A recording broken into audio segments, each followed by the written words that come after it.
Welcome back, frenemies, to episode 84. We're talking a little trade 101 here today. I'm the host, Chris. To my right, got the commish, Sean, and not here today is Ryan, man of the people. But we're back in studio this week. Last week, we say we're back, frenemies. That's what we mean. We're back. Welcome back. We were doing a little just IG live last week. We had a little too busy of schedules to get back in the studio, but we're back and ready to go. And you know what? Let's jump right into it, to our fantasy reactions here to week 6. I'd like to start this off with what in the world is going on with Josh Allen? Yeah, I feel like I can't say I told you so because I did apologize to the guy, but I think it was just a bad game. Yeah. That's honestly, I would love to pile on and say this is, what I was talking about, but it was raining, pouring pretty much the whole game. It was a run-heavy game, and they just got their butts kicked by the Chiefs. Which, that'll happen. They're a good team. So we tell you, park the brakes on there with them. Yes, we saw 2 straight weeks of going just kind of negatives. I mean, the week before that against the Titans, turnovers there, under 300 yards. This one, yes, it was the elements of rain is really bad. But then you flip it around. I mean, Patrick Mahomes is Patrick Mahomes. He didn't throw for over 300, but played a very proficient game. But, man, Josh Allen owners, Sean, they are panicking right now with his production. I mean, you say panicking, but he had 22 fantasy points the week before you're talking about and 20 this week. Yeah. So that's why I think you should not panic. Because if that's his floor, which it honestly is with the amount of rushing he does, and then you'll be all right. I mean, the rest of your team needs to pick up the slack in those moments. Yeah. He gave you a ginormous or very tall ceiling. Yeah.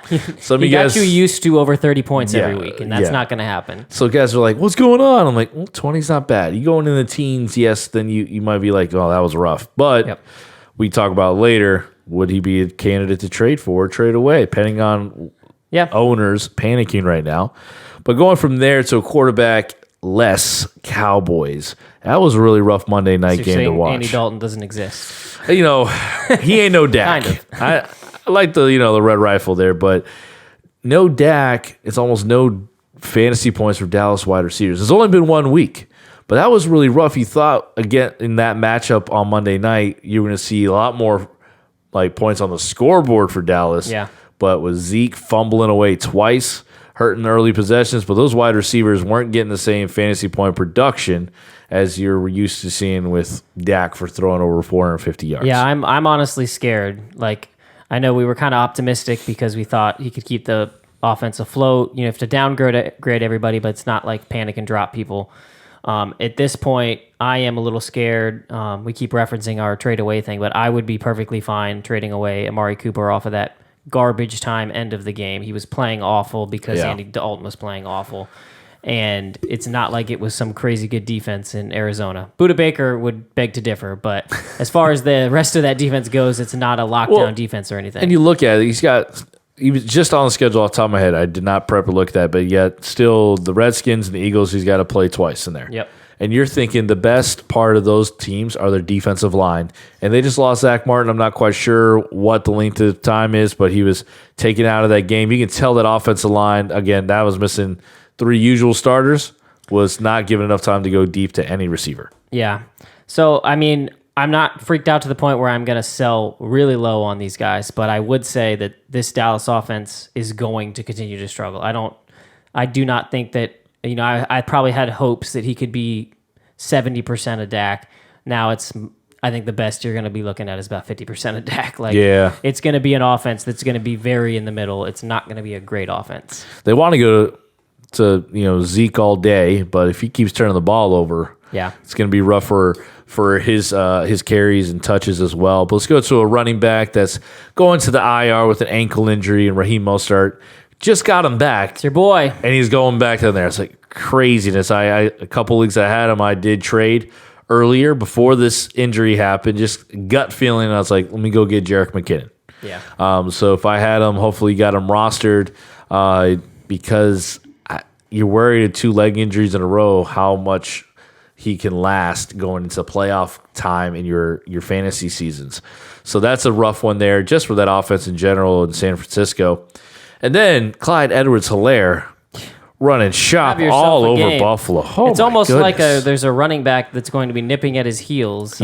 Breaking news, we haven't commented on this really much at all, but Le'Veon Bell is now a Chief, which is ridiculous. Stupid, ridiculous. It's just not fair. Who allowed that? I don't know. It's kind of like when Andy traded with Tim. That's local league talk there. But yeah, so CEH here reminding his own coaches, like, feed me the rock. Now, that offensive line was completely pushing around Buffalo's defense. Yeah. But Hilaire was just running, saying, I'm like, basically he was saying, I'm still here. Don't forget about me. I think so. And this actually propels really well for Bell and, Hilaire owners to say, hey, we got RB2s here. So they're not going to fall off. They could both be RB2s. Yeah, and that's kind of where I look at it. I had gotten some feedback from a friend who was he wanted to know, like, what's the situation? What do you think? We don't know. Like, I'm not going to lie to you and say that I have an idea of how that split's going to work out. Yeah. I think they're both going to be utilized. That offense is not going to run 46 times like it did on Monday night. But I think there is a good amount to go around. I'm a little more afraid on the Le'Veon side. There's a lot of people that think he still has it. I think he's lost it. I don't think it's just the Jets' offensive line is why he looked so awful. I think he can still make plays and be a contributor, and he can be better than LaShawn McCoy was last year for them. But I don't think he's that much more than that. Like, I think CEH is still the starter. He's going to get 60% of the snaps. It's just now they have a really good backup. Yeah, Le'Veon's there for the passing downs, but he can also be a threat to run the ball. So that's just great for Kansas City. Terrible for the rest of us. Ryan, the guy in our league who has Le'Veon Bell and CEH. Well, we have a good signing in DeAndre Swift. Shout out to Jake Sealy. Saw him tweet this a week or two ago about the Lions going into the bye week and hoping that coming out of the bye week they knew what to do with that rookie running back. So J.K. Dobbins is going to explode because they're on He's the next one, week. right? There we go. On bye this week. No. But DeAndre Swift coming out really strong. I mean, it was a good matchup against Jacksonville. All the running backs in Detroit were running all over them. It scared me because I saw Peterson get the early touchdown, but Swift was part of the play calling when it comes to catches out of the backfield. So it was really nice to see that. So I'm going to ask you, do you think this is the new normal? Like, is DeAndre Swift now a startable running back every week? Like, he's in your RB2 spot now? He's in my flex spot if I can. Not quite to... running back's thin. It's in premium. So, yeah, RB2. Matt Patricia is trying to keep his job. And so he's working with him and the general manager. If they said they wanted Swift in there, he's got to prove that his draft picks weren't done. Yeah. You got to go in there and roll with that as well. So there's so much about it when it comes to job security of a head coach. So he wants to make sure that pick doesn't look like a lost one. Yep. And then Derrick Henry, just quickly, 40 fantasy points. We don't need to talk about this overnight. Oh, my goodness. This is the time of the year where he starts winning people's leagues. Early on, it's like he's got to get just going. Yep. And now he's just gone. Yeah. But I wanted to hurry up and get this just because I'm wearing the Dolphin shirt for this reason. All right. The Tua era begins in Miami. Now it's Tua time, as they say. Tua time. I'm a huge Fitzmagic fan, so it kind of hurts me. It hurts me, honestly, with this decision. But so you're the resident Dolphins fan. What do you think? The Dolphins. I'm not wearing Dolphins apparel today. It's all. I wore it for you. I'm instead wearing a Syracuse University hat. I was forced to wear because they lost to Liberty, right? Oof, yes, sir. My alma mater. Go Flames, right? Yeah. So as far as the Tua era goes, I think that there are bright things in his future, but I really don't understand what the team is doing here. Like, this isn't fantasy relevant at all, but just as a Miami Dolphins fan, I thought he was going to get the Patrick Mahomes treatment, and we were set up perfectly for it because Ryan Fitzpatrick has done nothing to lose this job. He is turnover prone. We saw, I think, in that specific game at the end of the half there, they had an opportunity to add more points to the scoreboard, and he threw a really bad pick in the red zone. So things like that are going to happen. But for Tua, I don't see why you put him in against Aaron Donald after the bye. Why is that the choice of when we want to put this guy in?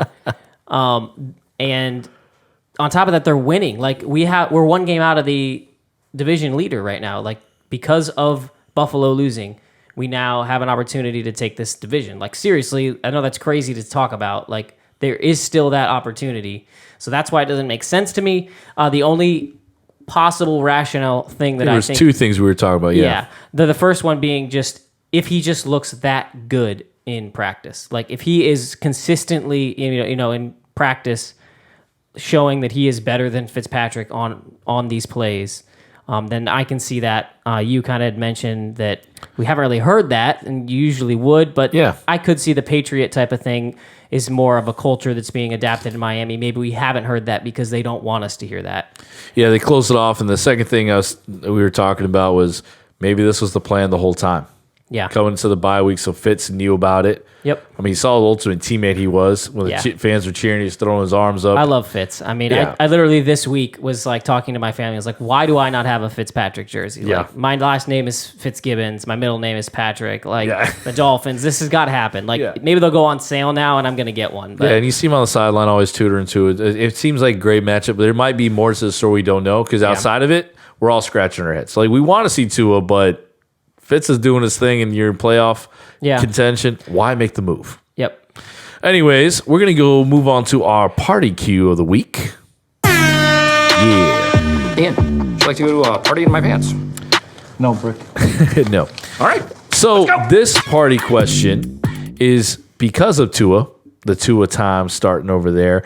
Sean, since you're the Miami fan, I want you to give a little backstory of why we're putting this as our party question. Yeah, so we're segueing from Tua to our party question because I remember in an interview I found out that I really like Tua Tagovailoa because, I think I said that right. Yeah, you did. I never try. I just say Tua. Yeah, it's the safe way to go. I heard in an interview that he thinks, being from Hawaii, they asked him, pineapple on pizza. You must think that's a great idea. He said, no, pineapple does not belong on pizza. And that's the stance that I have. But I'll kick it right off to Chris. We're going to do what the perfect pizza is. And you tend to disagree with Mr. Tua. If I can, I love all kinds of pizzas. All right. I'm going to go have pizza tonight just because we're talking about this after we record. But I love pineapple on pizza. My mom did it when I ordered it before when we were kids, and I just fell in love with it. I feel like it's great. And my favorite, perfect pizza for me, is like a meat lovers with pineapple sprinkled over on top.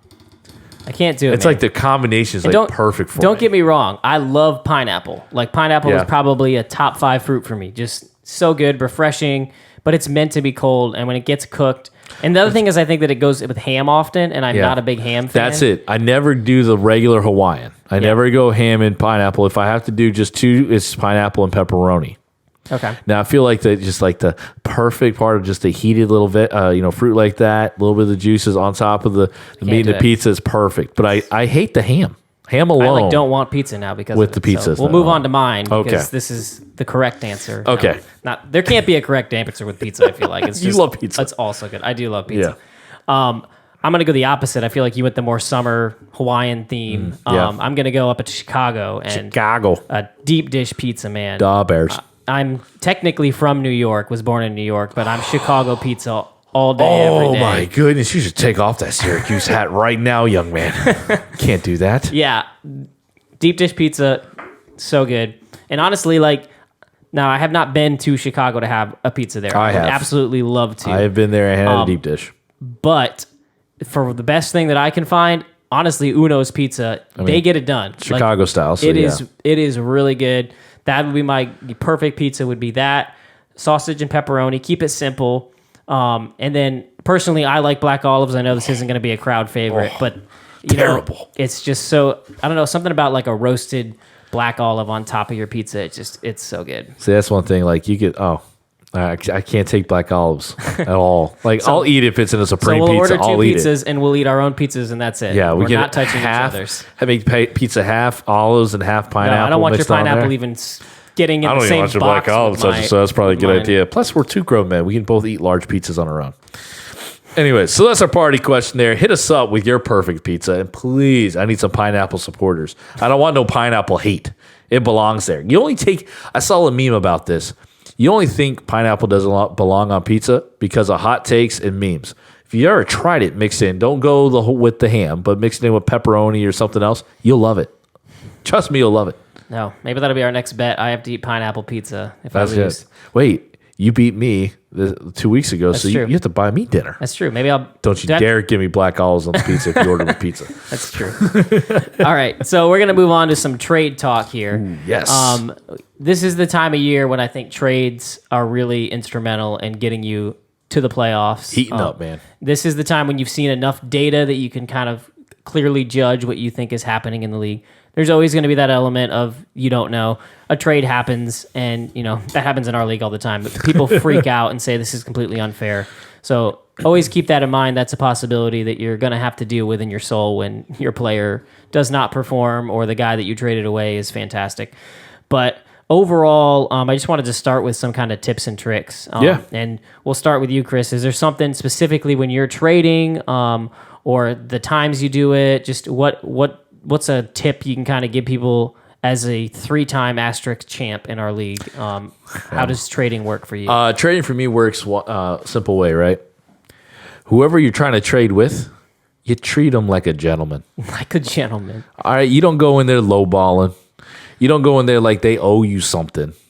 All right, you're gonna come out there and present an offer. Wait for the counter, but offer him something that seems respectable. Yeah. Right. Have things ready to go in there and keep it easy. All right. Treat them like a gentleman. If they snap back with something trashy or whatever, and you don't like it, you just walk the other way. You keep it respectable, because then in your league, people will know you as someone to trade with or not to trade with. Yes. So you don't want to be the guy that's known for lowballing. There's or etiquette being that you have to disrespectful. be careful of. That's a better word. You need to have etiquette, even on the approach of the trade and the offer of the trade.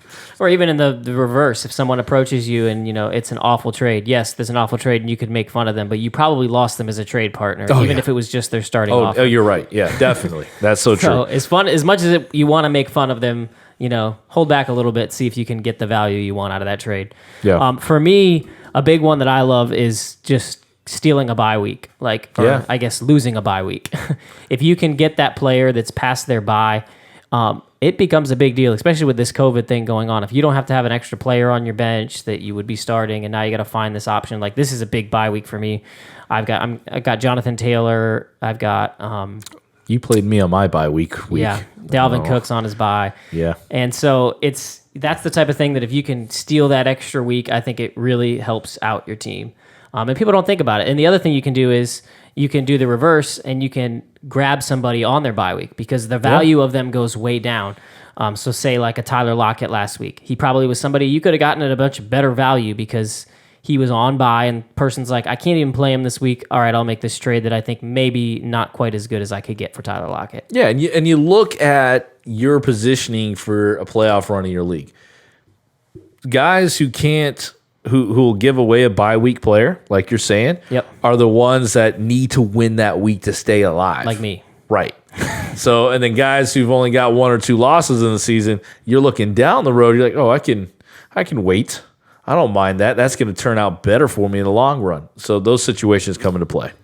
All right, and then for the second part of this, we're going to just actually give you an example of a guy that we actually think you should trade away, meaning they're maybe on a high right now and you need to get rid of them before that low comes, or the opposite, you need to try to acquire this guy, and it may not always be somebody that's on a low, but it's somebody that's not valued at where you think they should be valued. Yeah. So I'll start us there. I'll Chris. start off. Want me to go through my trade away and trade for? Yeah, you can do trade away first, and then I'll do trade away. Okay. So my trade away guy is my boy. It's your boy. Guy the guy I said it could darling. be RB1 when it's all said and done, and he's made me eat crow, is Kenyon Drake. Can he do it twice? Can he now set the league on fire as you tell him to be traded? I know, away? right? That'd be great.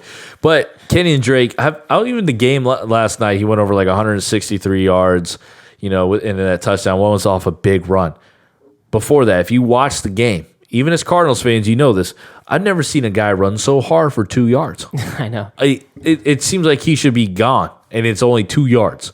But a big week like this, somebody that's running back needy, that's seeing a little uptick, because he kind of had that touchdown against the Jets the week before, if I'm correct, and he got a touchdown here against the Cowboys with major yardage. Trade that away quick and fill out some better needs for yourself, especially if maybe you have 3 playable running backs. Now, again, most of the time you have a RB1, RB2, and a flex spot, but maybe you can go wide receiver heavy and move that flex running back to RB2 and use Drake to flip over some receiver And the depth. big thing is his value is as high as it's ever going to be this season. And I think it's about as high as you can. Look at the defenses that he's playing. Jets, Cowboys. Yep. That's why his points are up. Maybe you got that rookie in fantasy I mean, that just has think- no idea what he's doing. When you own Drake, just think back. I'm calling you out, Morgan Collins, because I know you own Drake. Think back to 2 weeks ago when you probably would have given that guy up for anything. Like, he was just completely busting on the season. So you kind of have to, it's hard to put your, ego aside or enjoy your player while he's doing well.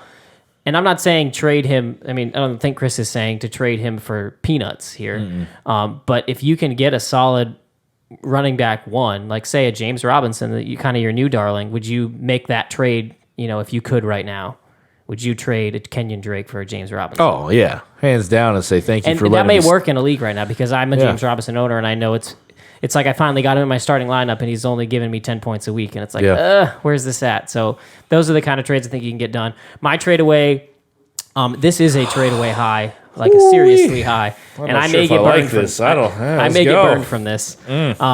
Chase Claypool. Oh my goodness, why would you say such a thing? A lot of people probably picked him up off the waiver wire, and I think that this is going to be the best 2 weeks of his maybe career, but definitely season.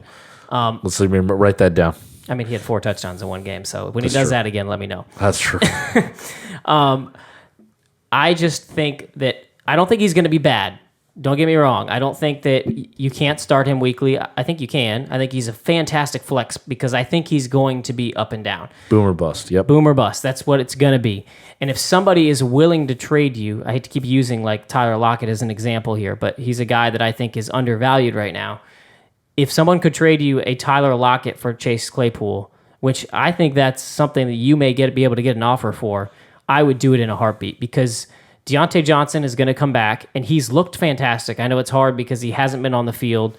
If he gets in the game and is getting the targets that he's been getting, there's no way that there's going to be enough offense to go around that Chase Claypool is going to be a consistent fantasy player every week. Yeah. And that's what scares me about him.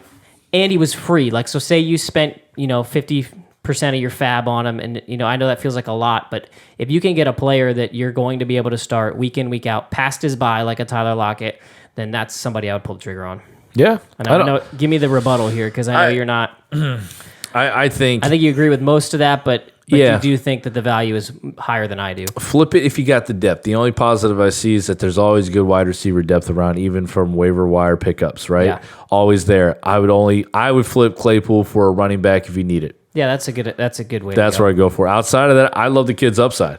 Yep. Even with Deontay coming back, he's turned to be an outside receiver in that, even Yeah, if they and have to bump him out of that role. I think next year when Juju's gone, absolutely. But Yeah. Juju's still there. Deontay Johnson's still there. They're still using James Washington. They're not going to be that powerful of an offense every single week to where he's going to be a top 10 wide receiver that some people may value him at. Yeah, and then we're talking that purely redraft leagues. Yeah. Now, keepers and dynasties, you want to hold the Claypool because, like you said, things are just starting. Yep. Who knows what year 2 and 3 will look like? All right, so now we're trading for who we're aiming for. I chose a guy that's most frustrating name in fantasy. All right, and I'm scared of this one. Matthew Berry always says, "Hey, if he's healthy, you got to start him, right? Because you just never know what's going to happen." It's Will Fuller. He's had a couple of good weeks, so you're like, "Wait a second, his value's up high." Trust me, fantasy guys who've been around long enough and known Will Fuller probably just have very short views for him. And a lot of our questions that Sean and I have been fielding for start sits, Will Fuller's name is popping up. Yeah. Like, if someone trusted him that much, you're going to have him and never ask, should I start him? So there's owners there that are not completely trusting it. I'm thinking new coach, offense is a little bit different, and they're always seem to be coming from behind with Captain Comeback and Deshaun Watson. Yeah. That Will Fuller is somebody you can get from a frustrated owner. Yeah. All right. So that's I would trade for him just because of the name value has always been a boomer bust guy. Okay. But he's been trending upwards the last 4 weeks. All right, so I'm going to give you some wide receivers that you kind of, to see where you value him Okay. at. Like, so you want to trade for him. Would you be willing to give up, this is a hard one, Mike Evans? Yes. Okay, so that to me shows where you feel about Will Fuller. Yeah. Because he's another guy to talk about trade away just because of Chris Godwin's getting healthy now, coming back. And I think he's going to be a very boomer bust wide receiver. And I just tend to not like those on my team. Yeah. Especially in an offense that I think isn't going to be super high in passing because of Ronald Jones. So, yep, that kind of puts you where you're at with him. I chose a running back for my trade 4. This is risky business. Again, I'm going out on a limb with Chase Claypool because he could just blow up and make me look real bad. I think that Devin Singletary is somebody that you can trade low for right now. He had 75% of the snaps this past week. That may be a little bit to do with Zach Moss's injury, but I honestly think the team saw out of Devin Singletary that he can handle a good portion of this load. I think that Moss is going to dig into it. He's potentially going to steal some touchdowns away. But as far as a RB2 that you can start with confidence every week, I think that Singletary is still that. Yeah. So if you can find somebody who's a Devin Singletary owner who's freaking out about the Zach Moss return, I think you should go after and pick up a Devin Singletary. Okay. I like that. I got no issues with that. I see the same thing you're seeing. Yeah. He's going to be that steady Eddie I know at the running new back hotness too. is the rookie, but Yeah. I mean, Devin Singletary, he's talented. That's what I've established this season, at least for my point of view, that he is a very talented running back, and they're going to see that, and I think he's going to continue to get the touches. At your RB2, you see 12 to 16 points. Yep. At that spot, you're going to be happy with it. Absolutely. All right, so That's about all we got for you guys today. nothing else. That's Trade 101. This is the time of year. Set up your playoff runs. Get going in there. If you sit back for trade offers, you might not get any trades. Go out true. there, look around your league, poke around, see who Make the wants offers. what. You never know what's going to happen. I mean, you can listen to the 757 podcast after this, and we're going to talk about some trades in our leagues that we couldn't believe that happened. And it's just because somebody sent the trade. I mean, I know you want to have the etiquette, like you said, but sometimes they may value ask. this guy, and you just ask, and they're in that moment of weakness, and bam, you just got away with one. So Yeah, so trade away. trade away. All right, guys. So that's what we got for you this week. Again, follow us on all our social media, Instagram, Twitter, and Facebook. You can find us at Frenemies FF Pod on all those places. But look for us later this week. The weekend, definitely start sit questions. Start giving us some comments as to things you'd like us to do on IGTV. We're going to try to get more involved. We keep saying that, but we're going to try to do some more segments weekly on there. So if you've got suggestions or just things you'd love us to kind of hit on every week, that'd be helpful to us. It would be. All right, guys. Deuces.